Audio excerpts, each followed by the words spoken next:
దాగుని చూసి నవ్వుతాం, కానీ దాగుకున్న నేచర్ మనకు ఉంటే మనం ఎప్పుడు హర్ట్గా.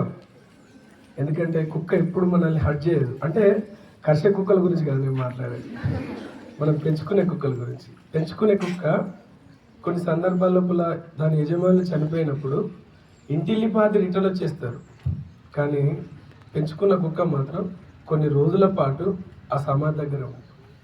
సో కొన్ని సందర్భాలనే మంచిది, అంతకుముందు మరి దాని పట్ల వాటి పట్ల మనం క్రూరంగా ఉన్న విషయాలు కూడా ఉన్నాయి. నెక్స్ట్ థింగ్, ఈరోజు మన ఇద్దరు అమ్మాయిలు Sana and Sahasra residential and model school category లోపల ఫస్ట్ ప్రైజ్ తెచ్చుకోవడం జరిగింది. 2023-24 లోపల శృతి డిస్టిక్ లెవెల్లో సెకండ్ ప్రైజ్ తెచ్చుకుంది. అప్పుడు Mounika madam mathematics. Last year 2024-25 Saranya Sindhu మేఘన first, Saranya Sindhu second, Saranya second prize. వీళ్ళకు అప్పుడు మ్యాథమెటిక్స్ టీచర్ కృష్ణవేణి మేడం. ఈ సంవత్సరం ఇద్దరు ఫస్ట్ వచ్చారు, సహస్ర అండ్ సన. దీని ద్వారా చెప్పొచ్చేది ఏంటంటే మన దగ్గర కంటిన్యూటీ ఉంటుంది, అప్ టు డిస్టిక్ లెవెల్ వరకు మాత్రమే ఉంటుంది. ఈసారి మన స్టేట్ లెవెల్లో కూడా మన పర్ఫార్మెన్స్ బెస్ట్ ఉండాలి. ఎందుకంటే నిన్న కాంప్లైంట్స్ గ్రూప్ లోపల, ప్రిన్సిపాల్ గ్రూప్ లోపల మెసేజ్లు వచ్చాయి. మనకు సంబంధించిన ట్రైస్కి సంబంధించిన మ్యాక్సిమం అన్ని స్కూల్లో డిస్టిక్ లెవెల్లో ఫస్ట్ ప్లేస్లు సెకండ్ ప్లేస్లు సాధించి స్టేట్ లెవెల్కు అర్హత సాధించడం జరిగింది. సో ట్రైస్ వ్యవస్థే చాలా పకడ్బందీగా నడుస్తుంది అనేటువంటి దానికి ఒక చిన్న ఎగ్జాంపుల్ ఇది. సో రాష్ట్ర స్థాయిలో జరిగే దగ్గర కాంపిటీషన్ లోపల మళ్ళీ మనమే పోటీ ఉంటుంది అక్కడ.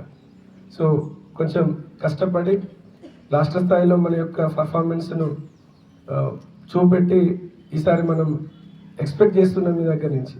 ప్రతిసారి టాలెంట్ టెస్ట్కి పోయినప్పుడు నేనేమి ఎక్స్పెక్ట్ చేసేది అంటే కాల్ ఎక్స్పెక్ట్ చేసేది టీచర్ దగ్గర నుంచి. ఎగ్జామ్ అయిపోతుంది, ఆఫ్టర్నూన్ లంచ్ అయిపోయిన తర్వాత కరెక్షన్ స్టార్ట్ అవుతుంది. కరెక్షన్ స్టార్ట్ అయినాక మనకు వచ్చిందా రాలేదని ఆరాటం పడేది. ఈ సంవత్సరం ఆరాటం పడలే, ప్రామిస్ ఆరాటం పడలే. ఎందుకంటే నాకు తెలుసు, ఎందుకంటే ఒక వారం 10 రోజుల నుంచి చూస్తున్నా పిల్లలు పడ్డ కష్టం. ఈసారి డ్యామ్ షూర్ ఏదో ఒక ప్రైజ్ అయితే వస్తుంది, ఏదో ఒక ప్లేస్ అయితే వస్తుంది అని నమ్మిన ఈసారి. అంతకుముందు 2 సంవత్సరాలు అట్లా లేదు, ఈ సంవత్సరం మాత్రం చాలా స్ట్రాంగ్గా బిలీవ్ చేసిన. And give them big round of applause. ముఖ్యంగా మ్యాథ్స్ టీచర్ భవానీ కూడా ఇవన్నీ చేసేది. నేను అంతకుముందు కూడా చెప్పాను, ఈ సంవత్సరం ఇట్లా వచ్చింది. నెక్స్ట్ ఇయర్ ఇక్కడ సహస్ర ప్లేస్ లోపల, సనా ప్లేస్ లోపల ఎవరు ఉంటారని డిసైడ్ చేసుకోవాల్సింది 9th వాళ్ళు. ఎందుకంటే 9th చెప్పే మేడం కూడా తనే. నెక్స్ట్ ఇయర్ టాలెంట్ టెస్ట్లలో కూడా, నెక్స్ట్ ఇయర్ స్టేట్ లెవెల్కి వెళ్ళేటట్టు కూడా మీ యొక్క పర్ఫార్మెన్స్ ఉంచుకోవాలి. నెక్స్ట్ రానున్నది బయాలజికల్కి సంబంధించినటువంటి టాలెంట్ టెస్ట్ ఉంటుంది. లాస్ట్ టైం మోక్షజ అండ్ నాగవేశ్వరి వీళ్ళిద్దరు డిస్టిక్ లెవెల్ లోపల ఇద్దరు ఫస్ట్ వచ్చారు, 50/50 తోటి వచ్చారు. సో మరి ఈసారి దాన్ని కాపాడుతారా చూసుకోవాలి. లాస్ట్ టైం మ్యాథ్స్ టాలెంట్ టెస్ట్లో వచ్చిన ఇద్దరు కూడా ఇప్పుడు ఇక్కడే ఉన్నారు, మన ఫస్ట్ ఇయర్లో ఉన్నారు. సో సనా అండ్ శాస్త్రి ఇక్కడ ఉండాలని నేను కోరుకోను. ఇంకా పై స్థాయికి మంచి మంచి కాలేజీలలో మీరు స్థానాలు సంపాదించాలి. అందరూ మంచి కష్టపడండి తల్లి. మీ విజయం మా విజయంగా ఈ రోజు మటుకు మాత్రమే చెప్పుకుంటాం, కానీ మీ విజయం మీతో పాటు మీ జీవితాంతం గుర్తుండిపోయే రకంగా ఉంటుంది. కాబట్టి అందరూ కష్టపడండి. క్లాసులో 1, 2, 3, 4 చదివితే స్కూల్ మంచిగా ఉన్నట్టు కాదు.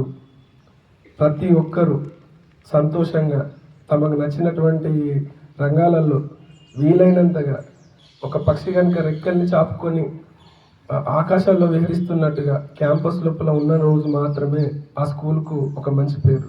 మీకు నచ్చిన రంగం ఏదైనా కానీ త్వరలోనే సార్ చెప్పారు సైకిల్స్, క్యాంపస్ లోపల కొన్ని సైకిల్స్. మనం ఇంకో అడుగు ముందుకేసి కుమరే సారు నేను మాట్లాడుకుంటూ స్కూటీ లాంటివి, అంటే ఉమెన్ ఎంపవర్మెంట్ ఇలాంటివన్నీ నవ్వడానికి బాగుంటాయి. అట్లా కాదు, ఉమెన్ ఎంపవర్మెంట్. ఎందుకంటే ఒక పాపకు నైట్ పూట ఏదో అయింది, హాస్పిటల్ తీసుకెళ్ళాలి.